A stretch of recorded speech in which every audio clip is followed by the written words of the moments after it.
చెట్టు నిండా మల్లెపూలు విడవాలంటే ఏం చేయాలో చిన్న మంచి టిప్స్ చెప్పాను నేను. ఆ వీడియో చూడని వాళ్ళు ఉంటే ఒకసారి చూడండి. చెట్టు చూడండి ఎంత ఉందో, పిట్ట కొంచెం కోతగానం అంటారు కదా, అలా అనమాట. చెట్టు నిండా ఎన్ని మల్లెపూలు ఇడిచినాయో. ఇలా ఇడవాలంటే ఎలాంటి ఎరువులేమి మనం వేసేసి ఏదో చేయక్కర్లేదు. ఒకసారి నేను ఇప్పుడు ఎంత అయిందంటే టైం 5 అయిందండి. ఈ పువ్వులు విడిచినవి ఉన్నాయి కదా, మీకు మొగ్గలు కనిపించావు కదా, ఒకసారి నేను పువ్వులు కోసేసి ఈరోజు మార్నింగ్ ఇడిచిన పువ్వులు అనమాట. ఇవి కోసేసి మీకు మొగ్గలు ఎలా ఉన్నాయో చూపిస్తాను చూడండి. అండి ఎన్ని పువ్వులు వచ్చాయో, ఒక చిన్న చెట్టుకి ఇన్ని పువ్వులు కదా. అయితే ఈ రోజు మొగ్గలు ఎలా ఉన్నాయో నేను మీకు చూపిస్తాను చూడండి. ప్రతి కొమ్మకి అసలు ఎన్ని మొగ్గలు వచ్చాయో చూడండి. మామూలుగా రాలేదు అసలు. చెట్టు ఎంత చిన్నది ఉందో కానీ నేను చెప్పాను కదా, చిగురు రాకుండా మనకి మొగ్గ తొడిగేస్తుంది అనమాట. మల్లె మొగ్గలు అయితే వాసన భలే గుబాయిలించిపోతున్నాయండి.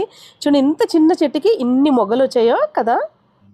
చెట్టు ఎంత చిన్నదైనా ఇలా ఎక్కువగా గుబురుగా పూలు పూయాలంటే ఏం చేయాలో నేను షార్ట్ వీడియో పెట్టానండి, కింద లింక్ ఇస్తాను, ఒకసారి చెక్ చేసుకోండి.